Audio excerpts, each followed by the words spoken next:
فلا هادي له وأشهد أن لا إله إلا الله وحده لا شريك له وأشهد أن محمدا عبده ورسوله أما بعد فأعوذ بالله من الشيطان الرجيم بسم الله الرحمن الرحيم يا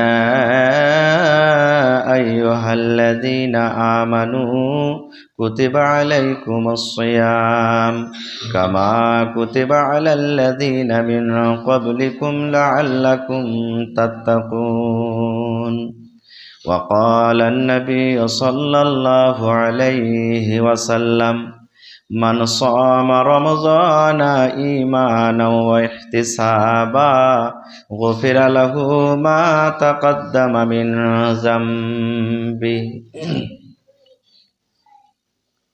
উপস্থিত মুসলিম সমাজ, ইসলাম দরদি ভাই সকল, সমস্ত তারিফ ও গুণগান সেই মহান আল্লাহ তাবারাক ওয়া তাআলার জন্য, যে মহান আল্লাহ তাবারাক ওয়া তাআলা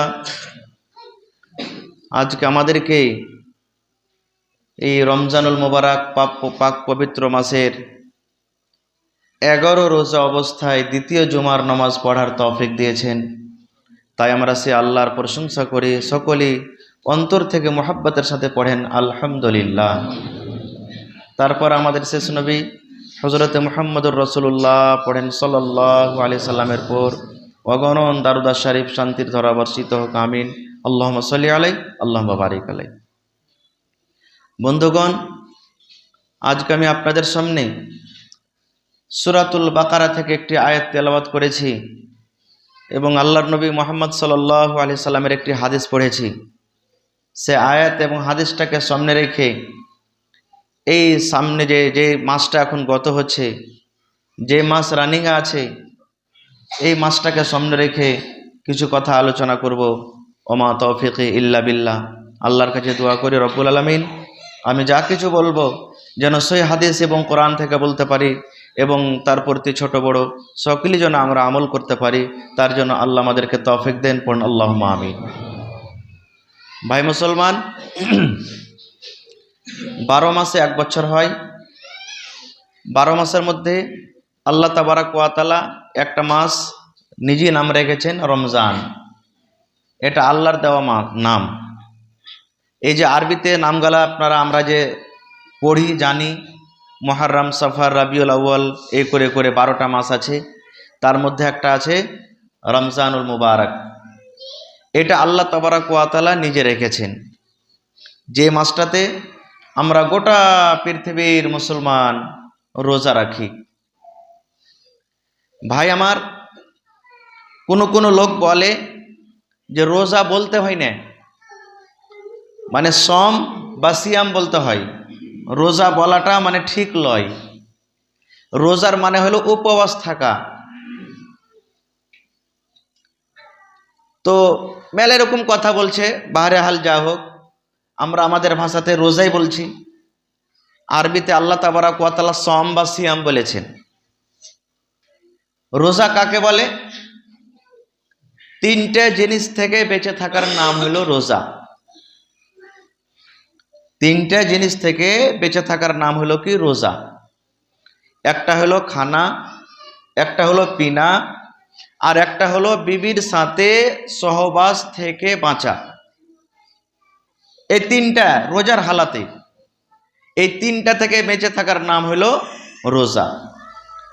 তবে এখানে প্রশ্ন জাগছে একটা, যে তাহলে ঝুট কথা বলা, গীবত করা, চুগলখড়ি করা, এই ধরনের আরো কিছু কথা আছে, এসবগুলা কি জায়েজ আছে? যে না, যেগুলা শরীয়তে অন্য দিনে জায়েজ নাই তো রোজার মাসও জায়েজ নাই। অন্য দিনে হারাম আছে তো রোজার মাসও হারাম। এই জন্য ওই সমস্ত জিনিসগুলা বলা হয়নি। রসুলের একটা হাদিস আছে, আল্লাহ রসুল বলেছেন, যে লোক রোজা রেখেছে আর রোজা রাখার সাথে সাথে রোজার হালাতেও গীবত করছে। গীবত বুঝেন তো? আমি এখানে নাই, আমার ব্যাপারে আপনারা আলোচনা করছেন, এরকম ওরকম, অমুক হাজি এরকম ওরকম একে কি বলে, গীবত বলে। একটা হলো চুগলখোর। চুগলখোর কাকে বলে জানেন? আপনার কথা আমাকে লাগিয়ে দিবে, আর আমার কথা আপনাকে লাগিয়ে দিবে, একবারে ফাটাফাটি শুরু করিয়ে দেবে, ঝগড়া লাগিয়ে দেবে, বিবাদ লাগিয়ে দেবে, একে চুগলখোর বলা হয়। আর মিথ্যা কথা তো জানছেন। তাহলে এই সমস্ত জিনিস যারা করবে আর রোজা রেখেছে, তা আল্লাহ রসুল বলেছেন যে ওই লোকটা রোজা রাখার থেকে খায়া থাকাটাই দিন ভালোবার। মানে রোজা রেখে যা নাকি পাইতো, এই চুগলখড়ি গীবত করা মিথ্যা কথার বলার কারণে বাড়াবাড়ি হয়ে গেল। আর তা আল্লাহ রসুল বলছেন যে তুমি রোজা করেছো কেন? খায়া থাকো, খায়া থাকাও তোমার গুনাহ হবে। তো এমনি তুমি খায়াটা দিন কাটাও, যে কমসে কম শরীরটা আরাম পাবে। তুমি যখন কষ্ট করে রোজা করছো, আবার তুমি এই সমস্ত শরীয়ত বিরোধী কাজ করছো, তো তোমার খায়া থাকার থেকে না খায়ার থাকার থেকে খায়া থাকাটাই ভালো। মানে বলার উদ্দেশ্য রসুল বলছেন যে তুমি এই সমস্ত কাজ করছো, রোজা করছো, তো রোজার নেকি তুমি পাইবে না, তোমার রোজার নেকি পুচ্ছিল হয়ে যাবে। এই সমস্ত জিনিস থেকে আমাদেরকে বাঁচতে হবে। ভাই আমার, এবারে আপনাদেরকে একটা আমি প্রশ্ন করি, বা আপনারা মনে মনে হয়তো বলবেন যে রোজা আল্লাহ কেন দিয়েছেন? উদ্দেশ্য কি আল্লাহ রোজা দেওয়ার? উদ্দেশ্য কি? কি কারণে আল্লাহ রোজা দিয়েছেন? ভাই আমার, আল্লাহ তাবারাক ওয়া তাআলার খুব বড় উদ্দেশ্য আছে, যেটা হয়তো আমরা সবাই জানি না, বুঝি না। প্রত্যেক কাজে উদ্দেশ্য আছে, বিনা উদ্দেশ্যে আমরাও কোনো কাজ করি না। আজকে জুমার নামাজ পড়িতে এসেছি, উদ্দেশ্য আছে আমাদের যে নামাজ পড়বো, নেকি পাবো। এই যে ম্যাকটা আপনারা কিনেছেন, ম্যাক বাজছে, উদ্দেশ্য আছে আওয়াজটা যেন জোরে হয়। পাংখা লাগিয়েছেন, উদ্দেশ্য আছে যেন হাওয়া খেতে পাই। প্রত্যেক কাজে উদ্দেশ্য আছে। গাই কিনেছেন একটা বাড়িতে, উদ্দেশ্য আছে যে দুধ খাবো। 20,000 25,000 পুঁজি লাগালছেন, উদ্দেশ্য আছে যে দুধ খাবো। গাই যদি দুধ না দেয়, পরে হাটে আপনি তাকে বিক্রি করবেন বা আরো কিছু করতে পারেন। প্রত্যেক কাজে উদ্দেশ্য আছে। আল্লাহ তাবারাক ওয়া তাআলা জমি বানালছেন, উদ্দেশ্য আছে। জমিনে আমরা চলাফেরা করি, জমিনে মেলায় ফসল আমরা করি, যে ফসল আমাদের পেটে আসে। আল্লাহ সূর্য বানালছে রোশনির জন্য, আলোর জন্য। আল্লাহ তাবারাক ওয়া তাআলা রাত বানালছেন আরামের জন্য, দিন বানালছে কাম করার জন্য। প্রত্যেক জিনিস বিনা উদ্দেশ্যে তো আল্লাহ তাবারাক ওয়া তাআলা তৈরি করেননি। তো আল্লাহ রোজা কেন দিলেন, কোনোদিন চিন্তা ভাবনা করেছি আমরা? কোনোদিন করিনি। রোজা না রোজা, সবাই রাখছে, আমিও রাখছি। রোজা না রোজা, জি না। আল্লাহ তাবারাক ওয়া তাআলার খুব বড় উদ্দেশ্য আছে। কি? আল্লাহ তাআলা কোরআনে বলছেন, ইয়া আইয়ুহাল্লাযীনা আমানু, হে আমার ঈমানদার বান্দা বান্দি যারা ঈমান এনেছো। আল্লাহ রাব্বুল আলামিন ঈমানদার বান্দা বান্দিকে কত আল্লাহ ভালোবাসেন।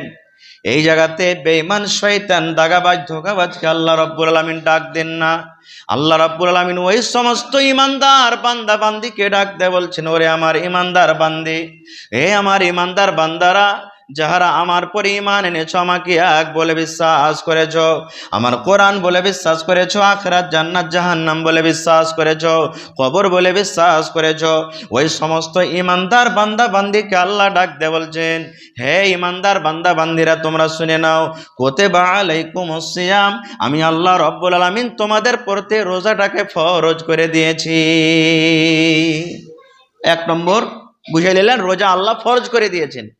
এবার ফরজটা তো বুঝতে পারছেন, যে জিনিসটা আল্লাহ ফরজ করে দিয়েছেন, ওই জিনিসটা যদি আমরা জেনে বুঝে ছেড়ে দিই, তাহলে কাবিরা গুনাহ হয়ে যাবে আমাদের। কাবিরা গুনাহ, গুনাহ দুই প্রকারের, একটা হলো সাগিরা, একটা হলো কাবিরা। সাগিরা গুনাহ আপনার উজু করাতে, ভালো কাজ করাতে মাফ হয়ে যাবে, কিন্তু কাবিরা গুনাহ বিনা তাওবাতে আল্লাহ মাফ করবেন না। তো কাবিরা গুনাহ হয়ে গেল। তো আল্লাহ তাবারাক ওয়া তাআলা রোজাকে ফরজ করে দিয়েছেন। এবার আল্লাহ রাব্বুল আলামিন বলেন, এরে দুনিয়ার মানুষ, তোমরা এটাই মনে মনে চিন্তা ভাবনা করবেন, আল্লাহ মনে হয় এক মাস আমাদের প্রতি জুলুম করেছেন, অত্যাচার করে দিয়েছেন। আল্লাহ রাব্বুল আলামিন এক মাস রোজা দিয়ে আমাদের নাফসের পরে আল্লাহ জুলুম করে দিয়েছেন। আল্লাহ রাব্বুল আলামিন এই জায়গাতে আমাদেরকে সবর দিচ্ছেন, তাসাল্লি দিচ্ছেন, এরে আমার ঈমানদার বান্দা বান্দিরা, তোমরা এটা মনে করিও না যে আমি আল্লাহ রাব্বুল আলামিন শুধু তোমাদেরকে এই রোজাটাকে দান করেছি।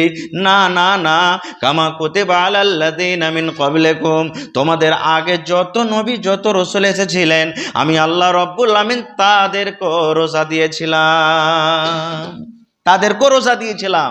কিন্তু রোজা রাখার নিয়ম কানুন আলাদা আলাদা আছে। এরকম ভাবে একটা না এক মাস দিয়েছিলেন এরকম নাই, আলাদা আলাদা। যেমন দাউদ নবীকে রোজা দিয়েছিলেন, 6 মাস রোজা রাখতেন। আর 6 মাস ইফতার। কেমন করে? আজ রোজা রাখলেন, কাল ইফতার, আবার তারপরের দিন পরশু রোজা রাখলেন, তারপরের দিন ইফতার, মানে একদিন পর একদিন, একদিন পর একদিন, একদিন পর একদিন। এটা দাউদ নবীকে দিয়েছিলেন। তাহলে বলেন এই রোজাটা কত কঠিন হতে পারে? আমাদের যদি একটা দুটা রোজা যদি মধ্যখানে ছুটে যায় তা আমরা করতে পারি না। কত ভাই এমন আছে গত রমজানে হয়তো কোনো কারণে রোজা করতে পারেনি, ছুটে গেছে দুটা চারটা রোজা, এই রমজান চলে এলো কিন্তু এখনো করতে পারেনি। এরকমও কত ভাই কত মা খালা আছে। তো একটানাতে রোজা করা আলাদা জিনিস, আর একদিন পর একদিন রোজা করাটা আলাদা জিনিস। ওই 6 মাস এরকম ভাবে রোজা করতেন। তা আল্লাহ তাবারাক ওয়া তাআলা বলছেন, দুনিয়ার মানুষ, এই আমার ইমানদার বান্দা বান্দিরা, তোমরা চিন্তা করিও না, আমি আল্লাহ তাবারাক ওয়া তাআলা তোমাদের আগে যে নবী ছিলেন তাদেরকে রোজা দিয়েছিলাম। এবার আল্লাহ বলছেন কেন রোজা দিলাম। আল্লাহ রাব্বুল আলামিন বলেন, লাআল্লাকুম তাত্তাকুন। আল্লাহ রাব্বুল আলামিন বলেন রোজা আমি এই জন্য দিলাম যেন তোমরা মুত্তাকি হইতে পারো, যেন তোমরা পরেজগার হইতে পারো, যেন তোমরা ইমানদার হইতে পারো, যেন তোমরা আল্লাহওয়ালা হইতে পারো, যেন তোমরা 11 মাস পাপ করেছো রে বান্দা, 11 মাস তোমরা গুনাতে ডুবে থেকেছো, 11 মাস তোমরা নামাজ পড়তে পারোনি, 11 মাস তোমরা মদের আড্ডাতে তোমরা কাটিয়েছো, 11 মাস তোমরা ছোকরা দেদের ফরকনে তোমরা কাটিয়েছো, 11 মাস এদিকে ওদিকে তোমরা জীবনযাপন করেছো রে বান্দা। আমি আল্লাহ রাব্বুল আলামিন 1 মাস তোমাকে রোজা দিলাম, এই 1 মাস রোজা রেখে যেন তুমি মুত্তাকি হইতে পারো, যেন তুমি পরেজগার হইতে পারো, যেন তুমি আল্লাহওয়ালা হইতে পারো। এই জন্য আমি আল্লাহ রোজাটাকে দিয়েছি। তা আল্লাহর উদ্দেশ্য কি রোজা দেওয়ার? যে যেন আমরা মুত্তাকি পরেজগার হইতে পারি। কত বেহায়া মুসলমান এখনো আছে যে ও রোজা করবে না বা রোজা রাখেনি, 11টা রোজা চলে গেল, একটা রোজা রাখেনি, বাড়তে কি খাইতে নেবে যে রোজা করব? কত লোক তো বলবে মুলবিরা কি করে নিবে, মোড়ল কি করে নিবে, আল্লাহকে দেখা ডরাই না তো মানুষকে দেখা ডরিয়ে ভয় করে কি করব, রোজা করেনি। ভাইরে, যে ভাইরা এরকম কথা বলছে রোজা রাখে না, তাদের পরে কি মুসিবত আসবে জানেন? এই দেখেন 1 2 3 তিনটা ধাপি আছে না মিম্বারে। আল্লাহ রাসূল সাল্লাল্লাহু আলাইহি ওয়াসাল্লাম খুতবা দেওয়ার জন্য একদিন মিম্বারে চাপছেন। প্রথম ধাপিতে নবী পা দিলেন, আমিন পড়লেন। দ্বিতীয় ধাপিতে নবী পা দিলেন, আমিন পড়লেন। তৃতীয় ধাপিতে নবী পা দিন, আমিন পড়লেন। সাহাবায়ে কেরাম নামাজের শেষে বলছেন, ইয়া রাসূলুল্লাহ, আল্লাহর নবী গো আজকে আমরা বুঝতে পারলাম না। আমিন তখন মানুষ বলে যখন কোনো মানুষ দোয়া করে, দোয়া করতে গেলে আমিন পড়ে, মানে আল্লাহ তুমি কবুল করে নাও। এই মসজিদের মধ্যে তো কোনো লোক আমরা দোয়া করেনি, আপনিও তো কোনো দোয়া করেননি, তবে 3 বার আপনি আমিন আমিন আমিন বললেন। আমিন বলার উদ্দেশ্যটা কি? কি কারণে আপনি আমিন বললেন? দয়ার রাসূল বললেন, সাহাবীরে, এই জন্য আমি আমিন পড়লাম রে বাবা, যখন আমি প্রথম সিঁড়িতে পা দিলাম জিবরিল ফেরেশতা আমার কাছে এলেন। ফেরেশতাকে আমি দেখতে পাবো, তোমরা পাবে না। সেই জিবরিল ফেরেশতা আমার কানে কানে এসে বললেন, নবী গো আপনি আপনার উম্মতকে জানিয়ে দেন, আপনি আপনার উম্মতকে শুনিয়ে দেন, যে সমস্ত মানুষেরা রমজান মাস পেল, রোজার মাস পেল, শরীর স্বাস্থ্য ভালো আছে, শরীর স্বাস্থ্য ভালো থাকা সত্ত্বেও রোজা রাখলো না, রোজা রেখে নিজের জীবনের গুনাহটাকে মাফ করতে পারলো না, 11 মাস পাপে ডুবে থেকেছে, গুনাহতে ডুবে থেকেছে, 11 মাসের জীবনের গুনাহটাকে মাফ করতে পারলো না, ওই লোকটা যেন হালাক হয়ে যায়, ওই লোকটা যেন বরবাদ হয়ে যায়, ওই লোকটা যেন ধ্বংস হয়ে যায়। জিবরিল আমিন বললেন। যখন আমাকে এই কথাটা বললেন, নবী বললেন, তখন আমি পড়লাম আমিন, মানে আল্লাহ তুমি কবুল করে নাও। ভাই মুসলমান, আমি দোয়া করব, কবুল হইতে পারে নাও পারে, আপনি দোয়া করবেন, দোয়া কবুল হইতে পারে না পারবে, 50-50। কিন্তু যে জায়গাতে আল্লাহর ফেরেশতা এবং আল্লাহর আখরি নবী মুহাম্মদ সাল্লাল্লাহু আলাইহি সাল্লাম দোয়া করেছেন, আমিন পড়েছেন, তাদের দোয়া কোনোদিন রদ হবে না। তাহলে ওদের কপাল হলো পুরা, ওদের ভাগ্য খারাপ যারা রমজান মাসে অবহেলা করে দিনটা কাটাইছে, রোজা করে না, রোজা ছেড়ে দিয়েছে। ভাইরে, তাহলে এই যে আমি বললাম রোজাটা আল্লাহ দিয়েছেন মুত্তাকি পরেজগার হওয়ার জন্য। কেন 3টার কথা আমি কেন জিকির করলাম? 1 নম্বর হলো খানা, 1 নম্বর হলো পিনা, 1 নম্বর হলো বিবি থেকে দূরে থাকা। কেন আল্লাহ তাবারাক ওয়া তাআলা 3টাকে খাস করে দিলেন? এই জায়গাতে আল্লাহ তাবারাক ওয়া তাআলার যুক্তি উদ্দেশ্য কি আছে? বন্ধুরে আমার, যতই আপনাকে আমাকে ক্ষুধা লাগুক, এখন যদি আমার সামনে পোলাও রাখা দেওয়া হয়, আপনার সামনে যদি পোলাও রাখা হয়, যতই ক্ষুধা লাগুক আপনি খাবেন না, কারণ আল্লাহর ডর ভিতরে আছে। যতক্ষণ পর্যন্ত সূর্য না ডুববে আমার জন্য যতই দামি জিনিস আমার সামনে আসুক না কেন আল্লাহ হারাম করে দিয়েছেন। আল্লাহ রাব্বুল আলামিন মানুষকে দেখাতে চাই, মানুষ রে তোমার পেটে ক্ষুধা লেগেছে, তোমার পেটে জ্বালা লেগেছে, তোমার পেটে ভালো ভালো দামি সামনে খানা রাখা আছে, তবে তুমি খাও না। বান্দারে রোজার হালাতে যেমন তুমি হালাল খানা থেকে বাঁচতে পারো, রমজান মাস যখন শেষ হয়ে যাবে রে বান্দা, 11 মাসটা তুমি জীবন কাটবে, তাহলে তুমি হারাম খানা থেকে কেন তুমি বাঁচতে পারবে না? আল্লাহ বলবেন বান্দারে তুমি হালাল খানা থেকে রোজার হালাতে তুমি যদি 1 মাস বাঁচতে পারো রে বান্দা, তবে হারাম খাদ্য খাওয়া থেকে তুমি অন্য 11 মাস কেন বাঁচতে পারবে না? আল্লাহ রাব্বুল আলামিন পানিকে আল্লাহ হারাম করে দিয়েছেন, দুধকে আল্লাহ রোজার হালাতে হারাম করে দিয়েছেন। আল্লাহ রাব্বুল আলামিনের উদ্দেশ্য লেখা আছে, এরে আমার বান্দা, এত পাক পবিত্র জান্নাতের একটা নিয়ামতের মধ্যে আমি আল্লাহ দুধ দান করেছি রে বান্দা। দুপুরের সময়তে যদি তোমার পিপাসা লেগে যায়, দুপুরের সময়তে যদি তোমার সামনে দুধ দেওয়া হয়, তুমি খাবে না। কেন খাবে না? আল্লাহ রোজার হালাতে আরাম করে দিয়েছেন। যদি তোমার সামনে জুস রাখা হয়, সেবের আঙ্গুর বেদনার জুস রাখা হয়, তুমি খাবে না যতই পিপাসা লাগুক। কারণ সূর্য ডোবার আগে আল্লাহ রাব্বুল আলামিন এই জুসকে আমার জন্য হারাম করে দিয়েছেন, আল্লাহ পানিকে হারাম করে দিয়েছেন। আল্লাহ রাব্বুল আলামিন মানুষকে বোঝাতে চাইছেন, মানুষ রে যখন তুমি এত দামি জুস, এত দামি পানি থেকে যদি তুমি রোজার হালাতে বাঁচতে পারো, তাহলে 11 মাস তুমি মদ শরাব থেকে কেন তুমি বাঁচতে পারবে না? এই জন্য আল্লাহ রাব্বুল আলামিন পানিকে আল্লাহ হারাম করে দিয়েছেন রোজার হালাতে। আর একটা হলো কি, বিবি। রোজার হালাতে বিবির সাথে মিলন করতে পাবেন না খো। এবার আল্লাহ রাব্বুল আলামিন এখানে কি উদ্দেশ্যে লেখা আছে? আল্লাহ রাব্বুল আলামিন মানুষকে দেখতে চাই, বানাইতে চাই। আরে দুনিয়ার মানুষ, আমি আল্লাহ রাব্বুল আলামিন যেমন সুবহে সাদেক থেকে নিয়ে সূর্য ডোবা পর্যন্ত যেমন তোমার জন্য এই রোজার হালাতে খানাকে আমি আল্লাহ হারাম করে দিয়েছি, আমি আল্লাহ রাব্বুল আলামিন এই রোজার হালাতে পানিকে তোমার জন্য হারাম করে দিয়েছি। এই মতো সুবহে সাদেক থেকে নিয়ে সূর্য ডোবা পর্যন্ত, ইফতারি করা পর্যন্ত রে বান্দা, তুমি তোমার বিবিকে, যেটা হালাল বিবি, হালাল স্ত্রী, ওই হালাল স্ত্রীকে আমি আল্লাহ রাব্বুল আলামিন হারাম করে দিয়েছি।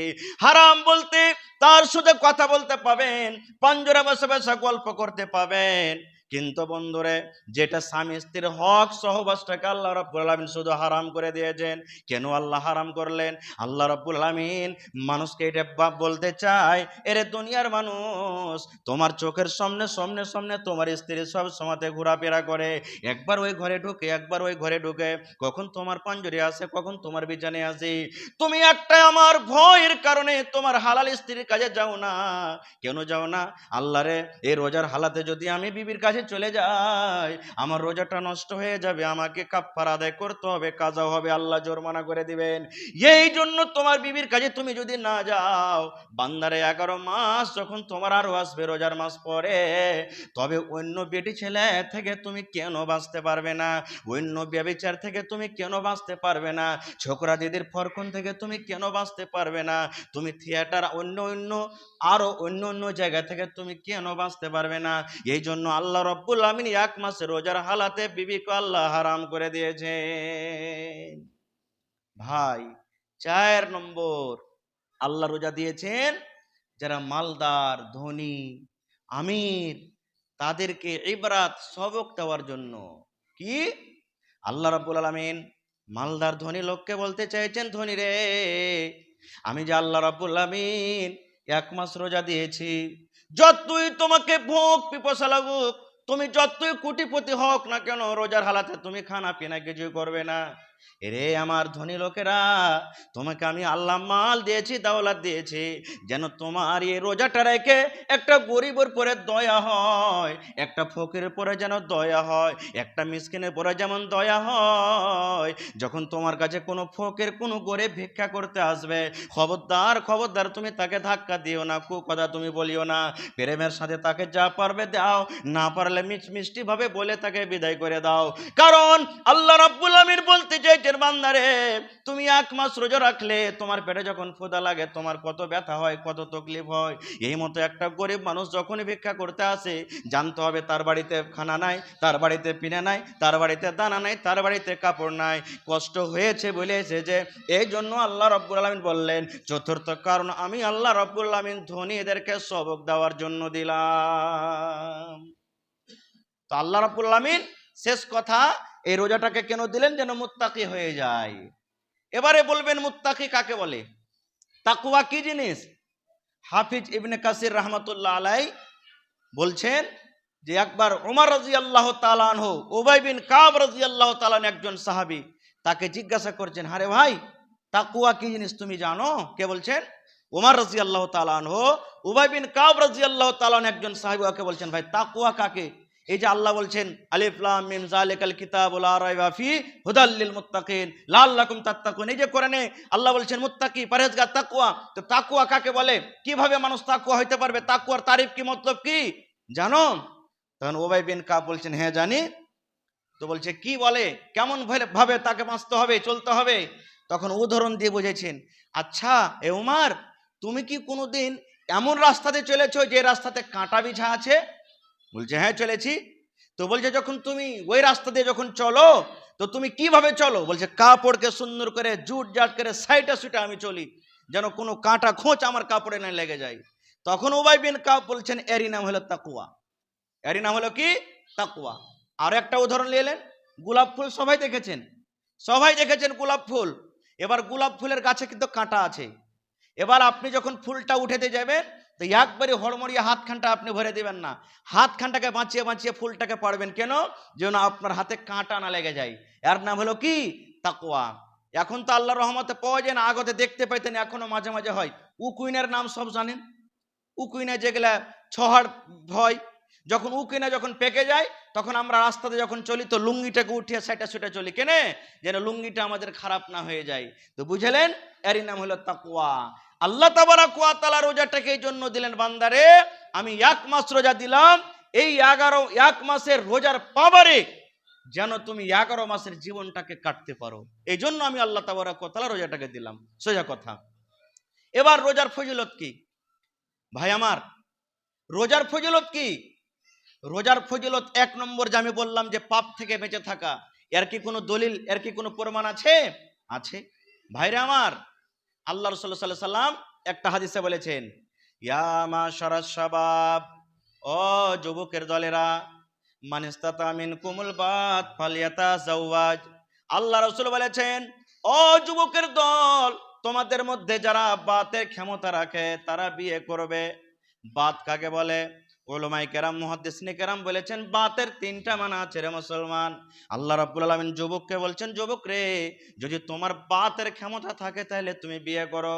বাত মানে 1 নম্বর হলো তোমার শরীরে যদি তাকত থাকে, একটা বেটি ছেলেকে বিয়ে করে তার যদি হক তুমি আদায় করতে পারো তাহলে তুমি 1 নম্বর বিয়ে করে, একে বাত বলা হয়। 2 নম্বর বাত বলা হয়েছে।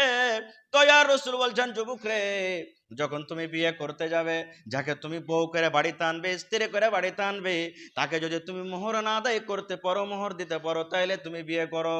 3 নম্বরে নবী বলেছেন, এ যুবকের দল, যখন তুমি একটা বেটি ছেলেকে বাড়িতে নিয়ে আসবে, বাড়িতে নিয়ে আসার পর তাকে যদি তুমি খাইটা খাওয়াইতে পারো, তাকে যদি তুমি কাপড় দিতে পারো, তার যদি এলাচ পানি তুমি করাইতে পারো, একটা সুন্দর থাকার জন্য যদি বাড়ি দিতে পারো, ঘর দিতে পারো, তাহলে যুবক তুমি বিয়ে করো। এবার বলবেন, মাওলানা আমি আল্লাহ রাব্বুল আমিন আমাকে একটা সুন্দর হুষ্টপুষ্ট জওয়ান করেছে, কিন্তু আমার খাটার শক্তি নাই, আমি খাটতে পারি না, মোহরও দিতে পারবো না, বাড়িরও ব্যবস্থা করা হয়নি। আল্লাহ রাসূল বলেছেন, উম্মত তাহলে তোমার জন্য রোজা আছে, তুমি রোজা চালিয়ে যাও, রোজা চালিয়ে যাও, রোজা তুমি করে যাও। মাসে 2টা 3টা 4টা 5টা 10টা করে তুমি রোজা, নফল রোজা তুমি চালিয়ে যাও। রোজা যদি তুমি করো তোমার শরীর দুর্বল হবে, তোমার শরীর কমজোর হবে, ওয়াপার বেটি ছেলের দিকে দেখলে তোমার মনটা টানবে না, গুনাহ থেকে তুমি বেঁচে থাকবে। এই জন্য তুমি রোজা চালিয়ে যাও, রোজা চালিয়ে যাওয়ার টাকা জড়ো করো, কাজ করে করে টাকা জড়ো করো। যেদিন তোমার টাকা জড়ো হয়ে যাবে, মোহর দিতে পারবে, যেদিন তোমার বাড়ির ব্যবস্থা হয়ে যাবে, সেদিন তুমি বিয়ে করতে যাও। হাদিসটাতে মেলায় কিছু কথা লুকিয়ে আছে।